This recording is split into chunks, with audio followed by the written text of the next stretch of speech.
Abra sua Bíblia, irmão, por gentileza, em Gálatas, capítulo de número 6,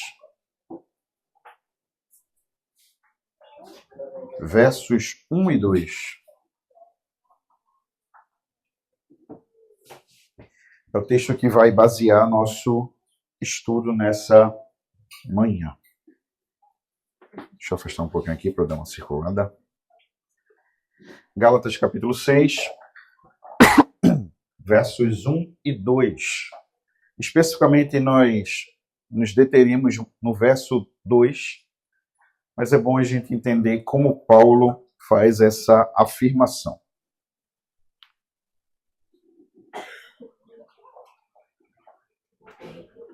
Irmãos, se alguém for surpreendido em alguma falta, vocês que são espirituais, restaurem essa pessoa com espírito de brandura e que cada um tenha cuidado para que não seja também tentado. Levem as cargas uns dos outros e assim estarão cumprindo a lei de Cristo. Basicamente, nós nos deteremos nessa segunda parte, ou nesse segundo verso, que fala sobre levar as cargas uns dos outros. Mas antes, dentro desse contexto, Paulo faz essa afirmação diretamente ao cuidado com os irmãos que pecaram, que caíram, que em algum momento fraquejaram na fé. E aí é dentro desse contexto que Paulo faz essa afirmação de levar as cargas. Ele fala sobre o cuidado de você não ser surpreendido na mesma falha que o irmão. Então tenha cuidado para que você também não seja tentado. Então, nesse quesito, são várias afirmações ou vários cuidados que nós precisamos ter. Primeiro, no cuidado de não ser aquele que aponta, que julga e que condena o irmão porque caiu. Porque, como diz o ditado, quem não tem teto de vidro, né, que atire a primeira pedra. Quem não tem, isso foi uma canção aí dos anos 2000, eu acho. Não lembro bem de quando foi essa canção, mas a canção dizia que quem não tem teto de vidro, atire a primeira pedra. É de fato a ideia de que você está acusando alguém e talvez num outro momento você esteja caindo na mesma falha que o irmão. É exatamente o que Paulo está dizendo. Tenha cuidado para não ser tentado. Então, nesse quesito, levem as cargas uns dos outros. Entendam as dificuldades, como já falamos, uns dos outros e assim suportem uns aos outros, amem uns aos outros. E aí, nesse contexto, nós nos deteremos especificamente nessa questão de levar as cargas uns dos outros. O desafio da empatia, o desafio do serviço prático. Pode passar, Edilson?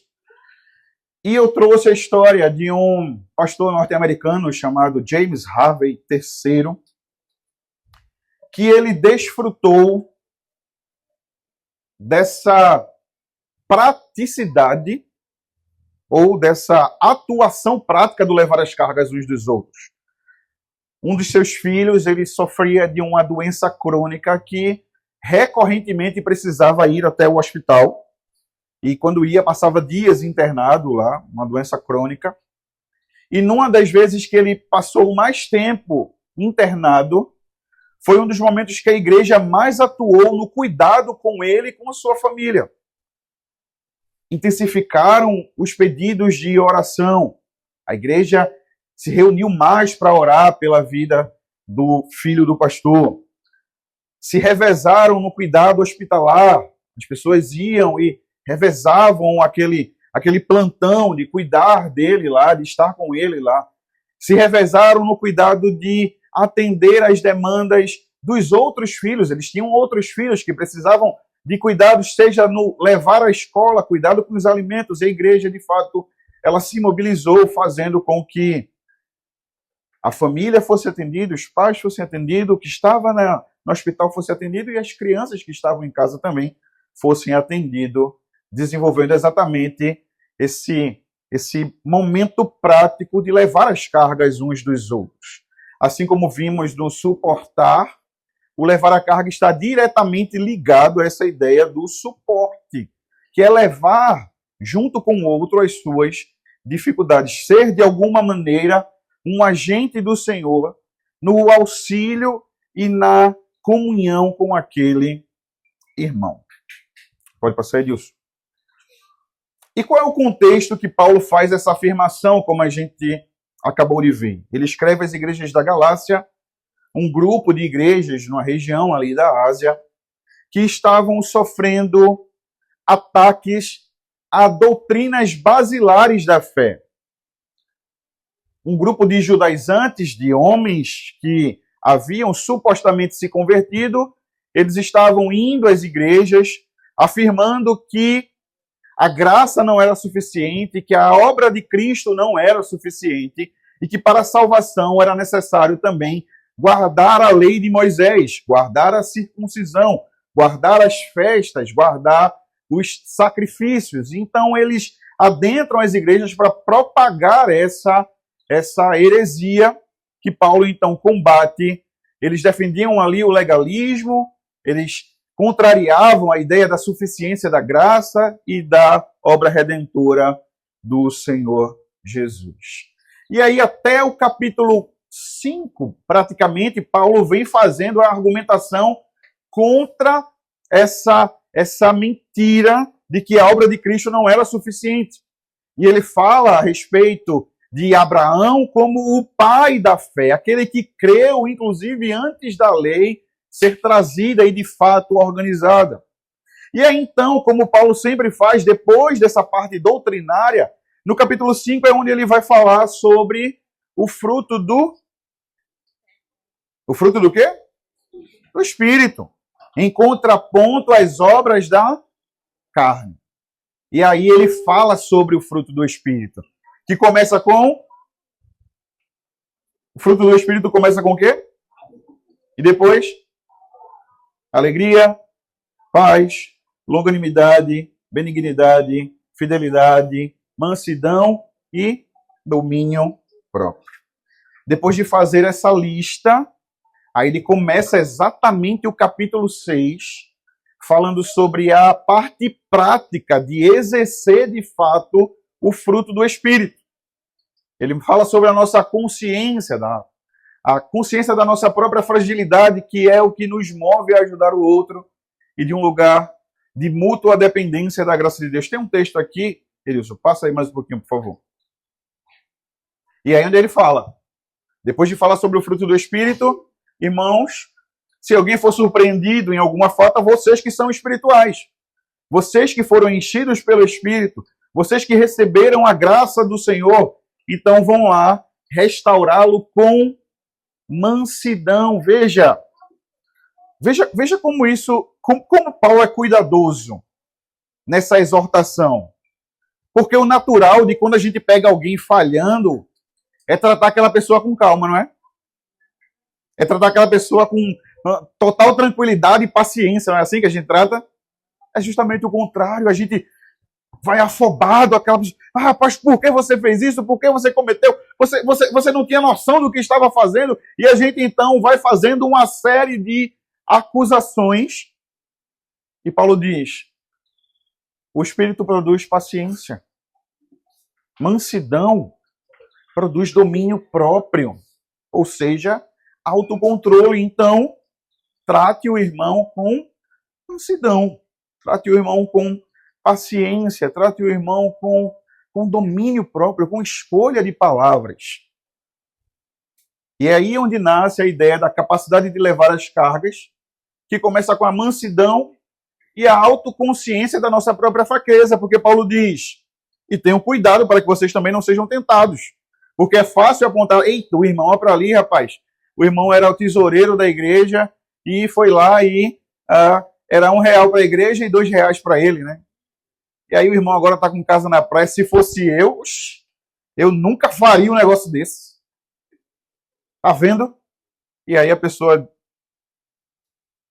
além de estar atacando o irmão, não está sendo complacente com o irmão e está rolando para si uma autossuficiência, uma autocapacidade que a Escritura vai dizer, aquele que está de pé,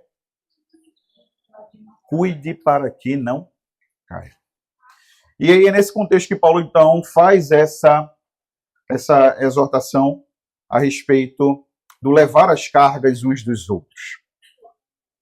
E aí, nesse primeiro momento, a gente precisa identificar as cargas da vida cristã e ter a compreensão do que significa essas cargas que Paulo está falando. Porque se você abrir sua Bíblia, não precisa tirar o slide não, Edilson, mas lá no verso 5, abra lá em Gálatas, no capítulo 6, verso 5, Paulo vai falar sobre fardo, onde cada um levará o seu próprio fardo. E aí algumas traduções também vai dizer que cada um vai levar as suas próprias cargas. Só que Paulo usa duas palavras diferentes nesse primeiro momento. No verso 2 ele utiliza uma palavra que é a palavra barê, e no verso 5 ele utiliza uma outra palavra. Por quê? Porque essa palavra que ele utiliza no verso 2, ele está se referindo a uma carga extremamente pesada, sobre algo que certamente ninguém consegue carregar sozinho. Fardos esmagadores, fardos extremamente pesados, difíceis. Não são situações do dia a dia. A palavra que ele vai utilizar no verso 5, para falar que cada um vai dar conta dos seus próprios fardos, são os fardos leves da vida que nós costumeiramente lidamos com ele. Mas quando Paulo fala sobre cargas e sobre cada um levar as cargas uns dos outros, ele está se referindo a algo extremamente difícil, extremamente pesado, extremamente complicado, extremamente danoso, muitas vezes, para o próprio irmão. E essas cargas podem se dividir em várias etapas da vida. Primeiro, cargas espirituais, cargas morais. Na esfera espiritual, isso inclui lutas contra tentações, dúvidas da fé, peso da culpa. Veja, a ideia desses estudos é nós promovermos um ambiente onde os irmãos sintam-se acolhidos o suficiente para compartilhar as suas tentações. E isso é algo muito difícil. Porque compartilhar uma tentação requer intimidade, requer maturidade, requer proximidade com o irmão para que ele se sinta à vontade o suficiente para dizer: irmão, eu estou sendo tentado nessa área. Eu trabalho com o dinheiro e eu estou sendo tentado a desviar o dinheiro. Eu estou sendo tentado, eu estou vendo todo mundo ao meu redor ali, a todo momento, de alguma forma desviando algo, e eu estou sendo tentado a fazer isso. Ou então, eu estou sendo tentado no meu trabalho, tem uma mulher, tem um homem que me assedia o tempo todo e isso está me consumindo. Para que a gente tenha a possibilidade de orar por alguém nessa circunstância, a gente precisa ser aquele que está disposto a ouvir, como falamos antes, a criar uma relação de proximidade com os irmãos para que de fato haja essa chance do irmão se abrir para você e dizer: meu irmão, eu estou sofrendo isso, eu estou passando por isso. Isso tem sido pesado demais para mim. Então, a gente precisa, como comunidade, estabelecer um ambiente seguro para a confissão de pecados e prestação de contas. Ser um ambiente em que a gente consegue estabelecer relações verdadeiras e sadias, onde a gente pode confiar no irmão. O que é que às vezes nós ouvimos de tantas pessoas que estiveram numa igreja, foram para outra igreja, saíram de outra igreja?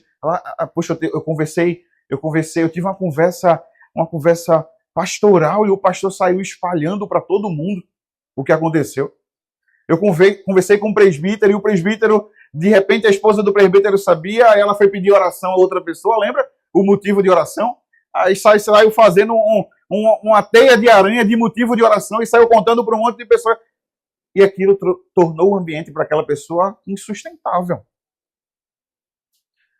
Então a gente precisa estabelecer um ambiente seguro, onde os irmãos se sintam seguros em compartilhar conosco as suas lutas, as suas dificuldades, os seus anseios, os seus medos, as suas tentações. Mas isso vai criar automaticamente um ambiente também de prestação de conta. Porque você vai ouvir o irmão, conversar com o irmão, orientar o irmão biblicamente, orar por ele e também vai ser responsável por, sei lá, No outro dia, dias depois, na outra semana, conversar novamente com o irmão para saber como ele está, como ele reagiu, como ele enfrentou, como ele está lidando com aquilo. Mas para isso a gente precisa de um ambiente seguro. Não apenas um ambiente seguro, mas também uma atitude de oração intercessória. Às vezes, a deficiência do irmão que precisa ser levado é uma deficiência de fé, de conhecimento bíblico, de conhecimento das Escrituras.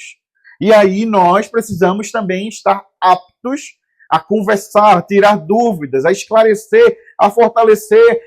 Irmão, vamos orar juntos, vamos marcar um tempo para estudar juntos a palavra, vamos ter um tempo de dedicação aos estudos, vamos ler um livro que nos ajude a compreender. Então a gente precisa criar esse ambiente de um discipulado focado nas Escrituras, focado nas verdades bíblicas, desenvolvendo a oração. E cumprindo essas etapas, nós chegamos ao encorajamento pela graça. Às vezes, as cargas espirituais ou morais incluem a culpa pelo pecado. Alguém que não consegue se perdoar por aquilo que fez. Eu roubei, eu traí alguém, eu traí a minha esposa, eu traí os meus filhos, eu fiz algo que é imperdoável. Então a gente precisa levar essa pessoa a entender a graça de Deus, a entender o tamanho do amor do Senhor. Porque veja, se nós não tivermos cuidados, nós somos tomados pela culpa dos nossos erros, de modo que isso impede às vezes a gente de viver, de trabalhar, de nos relacionarmos com outras pessoas. Nós somos tomados pelo medo, pela culpa. E precisamos nos lembrar da graça e do perdão de Cristo Jesus. E a Escritura nos aponta para isso. A Escritura nos aponta para um amor que nós não conseguimos medir. Deus amou o mundo de tal maneira que deu o seu próprio Filho. Você consegue dimensionar o tamanho do amor do Senhor, de entregar o seu próprio Filho por pecadores, por pessoas que o traíram, por pessoas que se voltaram contra ele e ainda assim ele entregou o seu próprio Filho. E isso é demonstrado de forma prática pelo próprio Cristo. Na cruz do Calvário, ele ainda é acusado. Ele está cravado na cruz. Ele está ali sangrando, prestes a voltar à presença de Deus. E tem dois homens ao seu lado. E um deles diz: tu não és o Cristo? Tu não és o Filho de Deus? Não é tu que saiu operando tantos milagres por aí? Então salva-te a ti mesmo. E o outro respondeu: a gente está aqui porque a gente merece. Ele não fez mal algum. Nós estamos aqui porque estamos pagando pelo que nós fizemos em vida. A crucificação era a pior sentença para os piores crimes cometidos. Eles eram punidos exatamente com a crucificação, que precedia toda aquela vergonha de passar pela cidade carregando a sua própria cruz de madeira nos ombros e sendo linchado pela população enquanto ia até ao local em que ele seria crucificado. E o outro diz: olha, a gente está aqui porque a gente mereceu, ele não fez nada. Senhor, lembra-te de mim quando entrares no teu reino. Qual foi a resposta de Cristo para aquele homem? Tu estarás comigo hoje no paraíso. O que houve para aquele homem ali? Graça. O que houve para aquele homem? Perdão. O que houve para aquele homem? Reconciliação com Deus. Então é isso que nós precisamos propagar nesse processo de carregar as cargas espirituais, de carregar os fardos morais que muitas vezes nós cometemos. E aí Tiago vai dizer, veja, Tiago vai nessa mesma linha de pensamento e diz: confessem os seus pecados uns aos outros e orem uns pelos outros para serem o quê? Curados. Então Tiago reitera essa ideia de criarmos um ambiente onde nós temos a possibilidade de conversar com o irmão sem que ele nos aponte o dedo, nos condene, nos julgue, nos dê a sentença e já nos expulse da igreja praticamente. Então nós precisamos criar esse ambiente. Mas qual é a dificuldade? Mais uma vez, somos tolerantes demais com os nossos pecados e rápido demais em julgar o pecado do outro. Somos muito rápidos em nos perdoar. Poxa, eu cometi isso de novo, olha aqui. Eita, Senhor, me perdoa. Mas quando é o irmão, não. A gente levanta uma estaca, um pedaço de pau para dar na cabeça do irmão por aquilo que ele cometeu. Então a gente precisa criar esse ambiente. Mas não apenas cargas espirituais. Outros tipos de cargas também. Pode passar, Edilson. Cargas emocionais. Cargas psicológicas. Veja, nós estamos vivendo um tempo.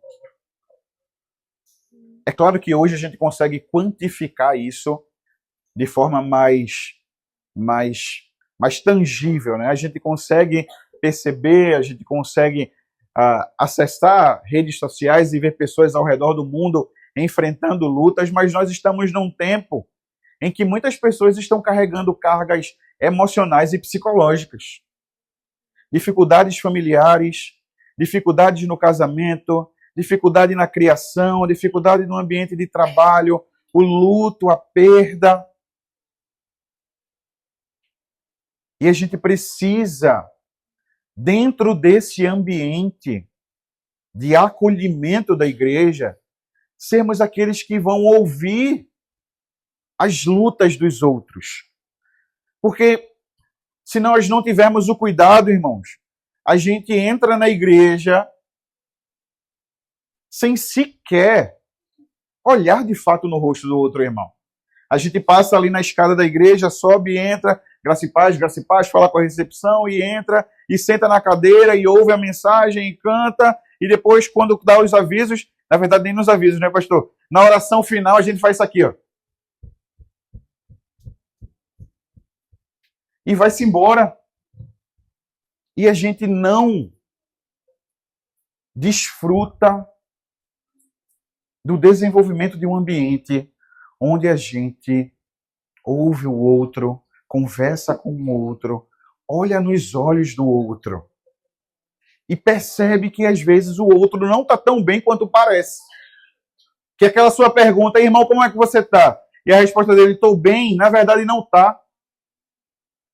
Veja que essa é uma tarefa mútua daquele que está sofrendo se sentir seguro para se abrir, mas a igreja perceber que aquele irmão de fato não está bem. Que aquele irmão de fato está sofrendo, está atravessando alguma dificuldade, alguma luta, algum sofrimento que está trazendo angústia ao coração dele. Luto pela perda de um ente querido.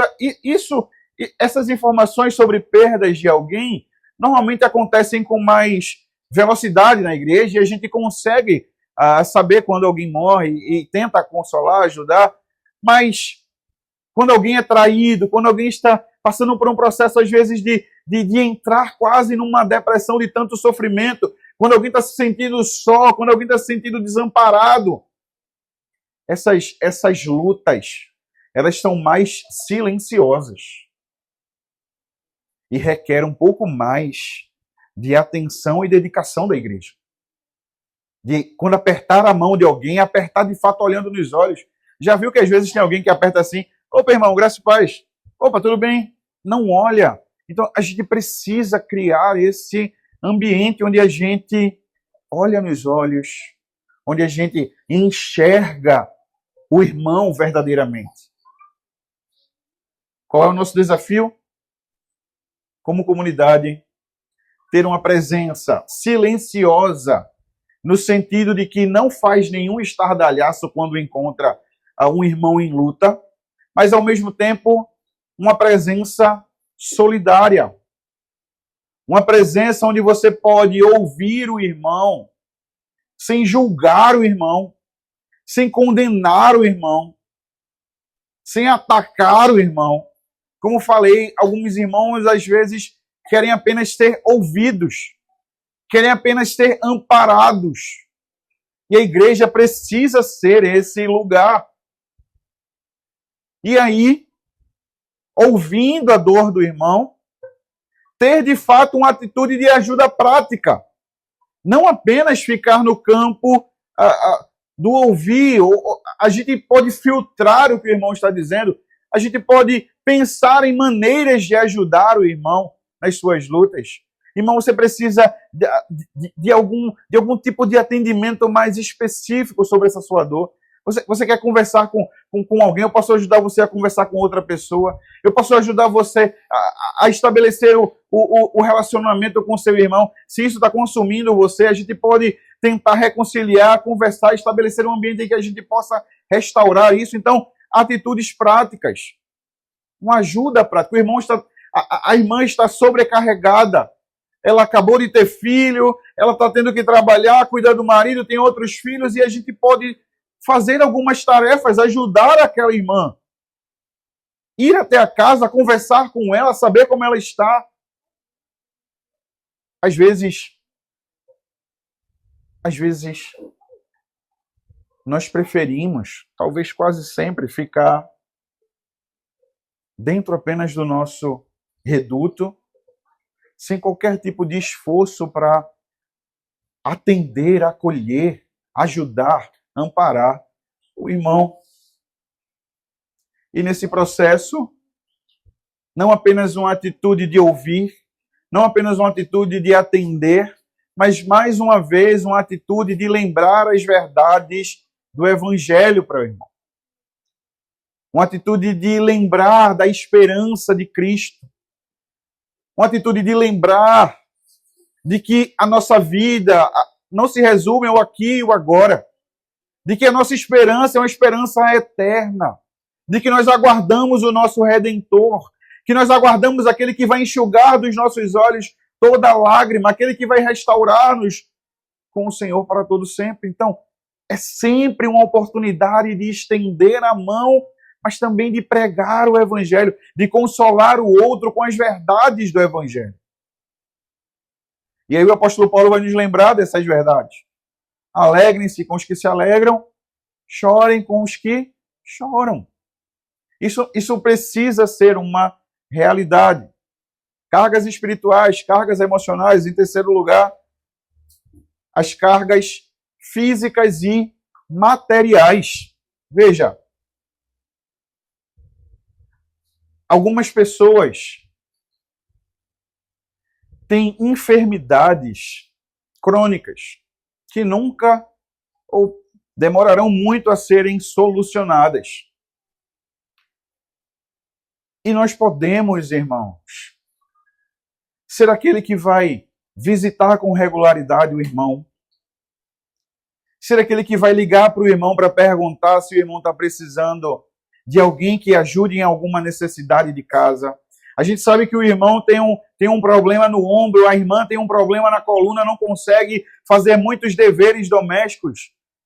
Então a gente vai ser aquele que vai poder ligar para a irmã. Hoje a gente tem tanta facilidade de comunicação, irmão. E às vezes a gente prefere ainda assim não atender o irmão. A gente silencia todo mundo no WhatsApp, porque aí a gente não recebe notificação nenhuma. E aí quando o irmão mais precisa de ajuda, que ele achava que poderia contar com você, quando ele mandar uma mensagem ligar, vai estar silenciado e você não vai ouvir, você não vai saber, você não vai poder socorrer o irmão. Então algumas questões precisam ser mais práticas. O irmão está enfermo, está internado. Às vezes a gente passa no grupo da igreja, alguém poderia revezar conosco no hospital, alguém tem alguma indicação de alguma pessoa que possa ficar. Então a gente precisa ter essa mobilização. Alguns irmãos estão passando por crise financeira, estão desempregados, estão sofrendo no trabalho, gostariam de ter uma outra oportunidade de emprego. Às vezes nós temos a condição de pegar o currículo de alguém, de lembrar de alguém em algum local, de fazer alguma indicação. E sabe qual é a nossa preocupação muitas vezes? Rapaz, eu não vou indicar não, porque senão eu vou me queimar. Eu não vou indicar não. Vai que esse irmão dá trabalho lá, e então quem vai ficar mal na história sou eu. Qual é a preocupação sempre com o nosso próprio ego, com o nosso próprio umbigo, com a nossa própria, com aquilo que nós pensamos que somos, né? Com a nossa reputação. Alguns estão exaustos do cuidado com familiares, com doentes, com os filhos. A depressão pós-parto hoje é muito mais comum do que nós imaginamos. Quantas mães de primeira viagem hoje nós temos na igreja? Temos muitas. Você já chegou para essa mãe e perguntou se ela de fato estava precisando de alguma coisa? Não na frente de todo mundo, mas chamou ela em particular e, irmão, você está precisando de algo? Eu posso lhe ajudar em alguma coisa? Você não precisa ter experiência com o filho para poder ajudar a irmã. Às vezes a irmã está com dificuldade apenas de cuidar do seu lar, porque ela não está conseguindo dar conta de cuidar da criança e cuidar do lar, em fazer uma faxina bem feita, em cuidar da alimentação da casa. Ela está tão exausta pelo cuidado com a criança. Porque, irmãos, às vezes nós perguntamos para alguns pais, como é a criança? Ela dorme a noite toda? O irmão diz, ela dorme a noite toda, mas isso são raras as exceções. Eu tive um exemplo dentro da minha própria casa. Uma criança que dormia 40 minutos e depois acordava chorando. Heitor, esse mesmo. Pois é. Pense no menino chorão. Pense no menino chorão. Tá sofrendo bullying, né? Passou essa fase, passou. Mas veja, isso é muito mais comum do que a gente pode imaginar. Mas sabe como a gente vai, de fato, entender e saber se o irmão está passando por isso ou não? Conversando com ele, olhando no olho dele e criando essa intimidade ao ponto da pessoa se abrir para você, dizer para você. Porque isso não vai ser colocado no grupo do WhatsApp da igreja, não, irmão. Não espere que essas necessidades... vai ser colocado lá no grupo do WhatsApp, quando alguém colocar lá, eu vou ver e vou ajudar. Não. Isso requer esforço, requer dedicação, requer sair do nosso ambiente controlado, do nosso conforto, para poder, então, ouvir, entender, acolher e ajudar o irmão. Às vezes o irmão precisa de um auxílio financeiro. O irmão está precisando, não tem o que comer em casa. E ao invés de a gente dizer, irmão, eu vou orar por você. Irmão, deixa eu passar no cartão aqui, eu vou comprar algo para você comer. Vou fazer uma feira para você. Vou pagar uma conta para você. Tem gente não indo à igreja por dificuldades como essa. E a igreja precisa abrir os olhos. Nós temos uma lista de doação de alimentos, mas precisamos ir além disso. Se o Senhor tem nos abençoado, tem nos dado condições financeiras, eu já dei a minha oferta, eu já dei o dízimo e já levei 1 quilo de arroz para a cesta, então não preciso fazer mais nada. Se o Senhor tem nos dado condições, é para que nós abençoemos o outro. Mas a gente está tão consumido pelo consumismo. Não, eu preciso trocar de carro, eu preciso comprar outra casa, eu preciso fazer uma viagem, eu preciso, eu. Enquanto o irmão do nosso lado está sofrendo, está com dificuldades. Então, as cargas físicas e morais existem. Tiago vai dizer que a fé, por si só, se não for acompanhado de obras, é morte. O próprio Tiago vai dizer, se eu vejo o meu irmão passar necessidade, eu digo, vá em paz, irmão, eu vou orar por você, você é pior que um ímpio. Passa, meu Deus, por favor. É preciso de um serviço prático.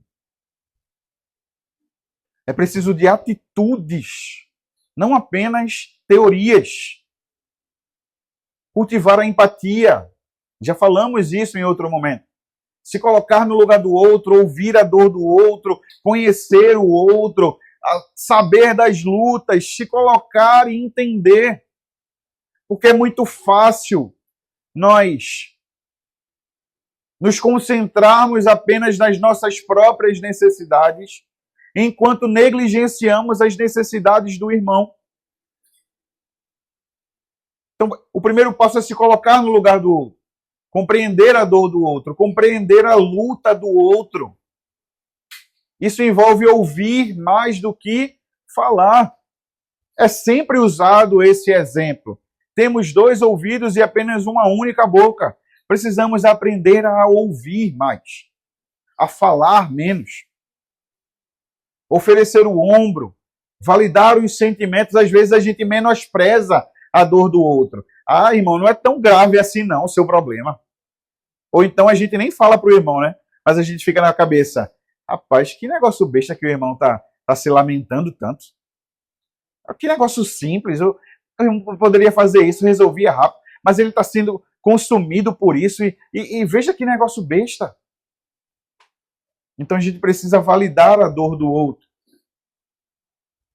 Paulo vai dizer, amai-vos cordialmente uns aos outros com amor fraternal, preferindo-vos em honra uns aos outros. Ouvir o outro requer que eu entenda que o outro precisa da minha ajuda, mas entenda também que eu não sou superior ao outro por não estar passando as mesmas dificuldades que ele. Então isso é se colocar no lugar do outro. Oferecer uma ajuda concreta. O amor é um amor prático. Cristo demonstrou o seu amor por nós como? Como? Morrendo em nosso lugar, pagando o nosso preço, recebendo a nossa punição. O castigo que nos traz a paz estava sobre quem? Sobre ele. Então, havia uma punição destinada a nós, como ainda há para o ímpio que não se arrepender. Mas essa punição foi colocada sobre Cristo Jesus. Isso é um amor prático. É um amor, de fato, de se sacrificar, de se colocar, de ajudar, de atender. Diante de uma crise financeira, pode significar uma oferta. Diante do luto, pode significar a presença silenciosa. Às vezes a gente ouve as pessoas dizerem assim, né? Poxa, eu não gosto de ir para enterro, não. Tem alguém que gosta? Levanta a mão aí se você gosta de ir para enterro. Quem é que gosta? Ninguém gosta. Mas a família precisa de acolhimento. Precisa ser ouvida apenas. Precisa de um ombro para chorar. Às vezes a gente pensa assim, eu não sei o que dizer, não precisa dizer nada não, irmão. Esteja lá. Dê um abraço, deixe a pessoa chorar no seu ombro. Isso vai valer mais do que 1000 palavras para aquela pessoa. E outras tarefas. Preparar uma refeição para alguém, cuidar de alguém, indicar um trabalho para alguém, levar o currículo de alguém, atitudes práticas. Por isso que João vai dizer, não amemos de palavra nem de boca, mas em ação, em verdade, com atitudes. Passa, Edilson, por favor. Estamos chegando ao fim. Um outro ponto que a gente precisa entender é o respeito à dignidade. Muitas vezes as pessoas não pedem ajuda com medo de serem julgadas pelas suas condições. Às vezes a casa da pessoa é muito simples, às vezes o emprego da pessoa aparentemente é um emprego muito simples e a pessoa tem vergonha de pedir ajuda. Então a ajuda nunca deve ser humilhante ou invasiva. É preciso conversar com o irmão, saber se o irmão quer que você o ajude. O irmão claramente está precisando de uma ajuda financeira e você simplesmente, poxa, vou fazer a transferência aqui. Irmãos, vamos nos juntar aqui, fulano está precisando, vamos transferir para ele o dinheiro. Poxa, você está expondo o irmão. Então converse particularmente com ele. Irmão, eu tenho um valor guardado e eu posso lhe ajudar. Você me permite lhe ajudar? Então é a maneira como nós nos achegamos ao outro, para que não pareça um desrespeito, uma afronta. As pessoas, como já falamos, as pessoas tiveram criações diferentes. As pessoas tiveram formas de tratamento diferentes ao longo da vida. Algumas pessoas nunca receberam ajuda, sempre foram criadas fazendo tudo sozinha. Então, às vezes, uma ajuda parece uma afronta. Parece que você está dizendo para a pessoa que ela não é capaz de fazer sozinha.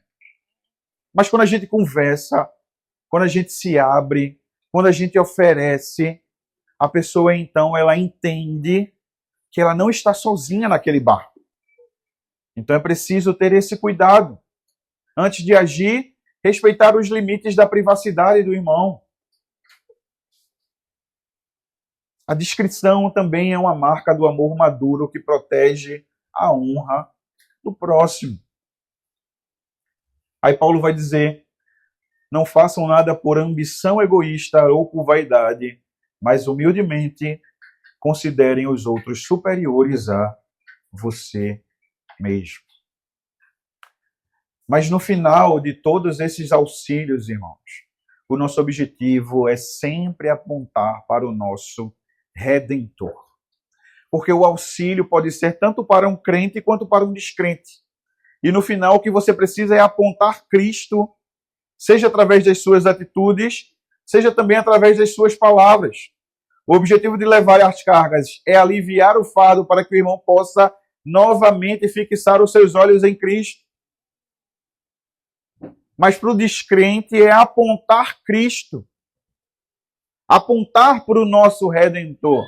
Lembrar que aquele auxílio é um auxílio físico momentâneo, mas ele precisa de um auxílio eterno. Então também é uma porta para a pregação do Evangelho.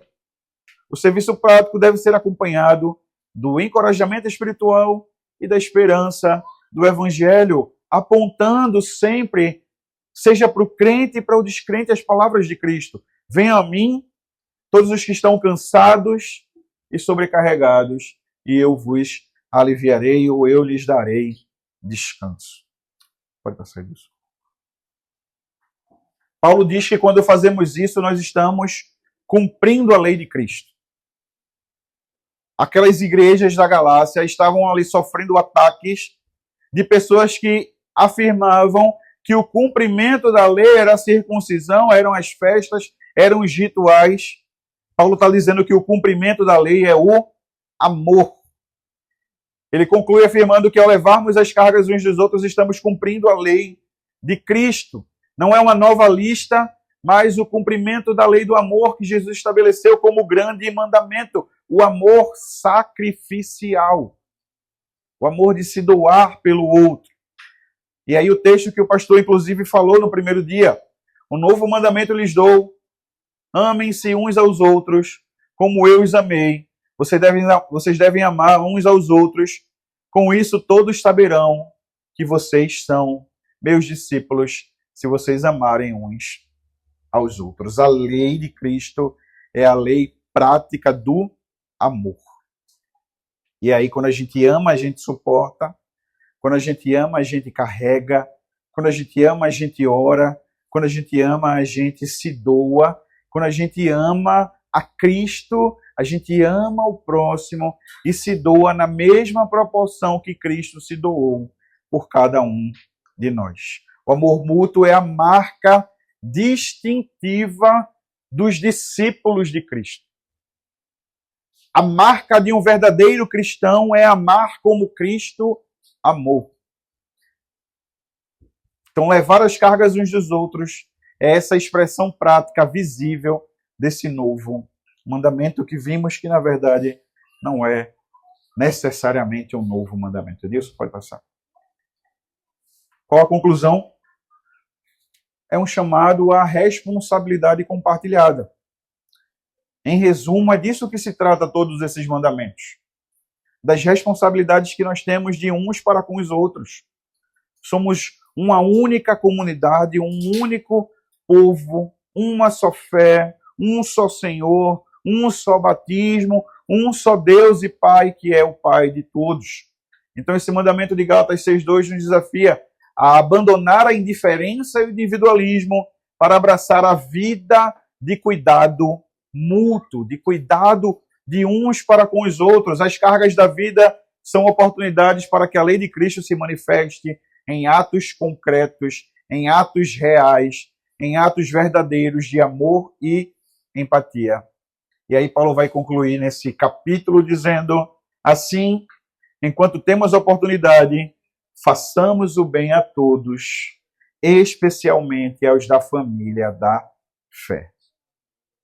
E isso vai nos fazer refletir a glória daquele que carregou o nosso maior fardo, o fardo do pecado e da condenação que Cristo retirou das nossas costas, nos dando a vida eterna. Vamos orar? Baixa a tua cabeça mais uma vez e ora ao Senhor.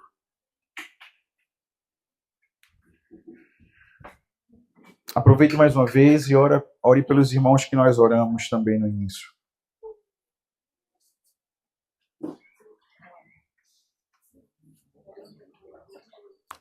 Senhor, mais uma vez nós nos colocamos em tua presença em oração.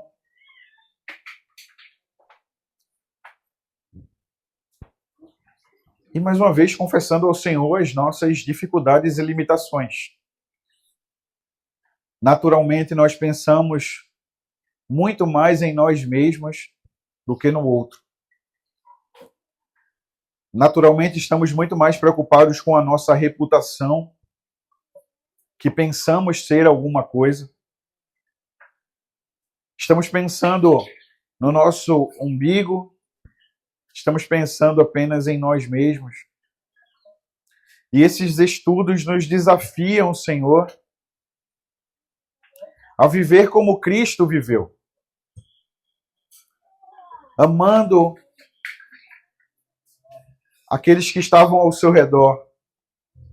Mas não amando apenas aqueles que estavam ao seu redor, porque a tua palavra nos diz que o amor dele transpassou as barreiras étnicas, alcançando todos os povos, línguas e nações.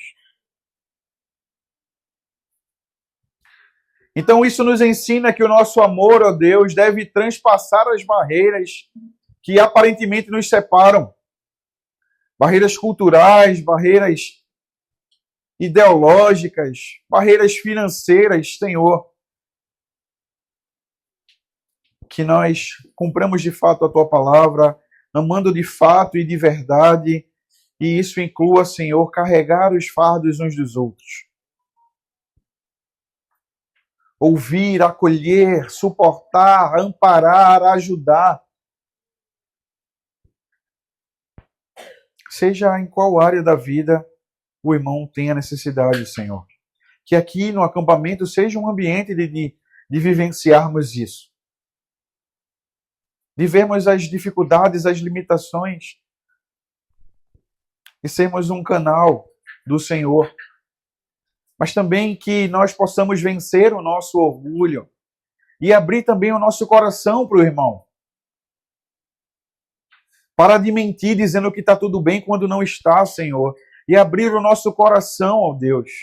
De modo que nós tenhamos alguém para orar conosco, chorar conosco, andar conosco, Senhor. Mais uma vez, tem misericórdia da vida dos irmãos que estão sofrendo nesse momento. Seja a família da irmã Solange, seja a família do pastor Eli, Senhor, tem misericórdia da vida deles. E que o Senhor nos proporcione momentos, ó Senhor, de ajudá-los nessas cargas que eles estão levando agora, Deus. Abençoa também a vida do rapaz da cozinha, Senhor. Que o Senhor possa fazer com que ele tenha um bom atendimento na UPA, que ele também tenha a sua saúde restaurada, Senhor, e que logo mais ele possa voltar para sua casa, para sua família. É o que nós jogamos a Ti, em nome de Jesus. Amém. Vamos cantar ao Senhor?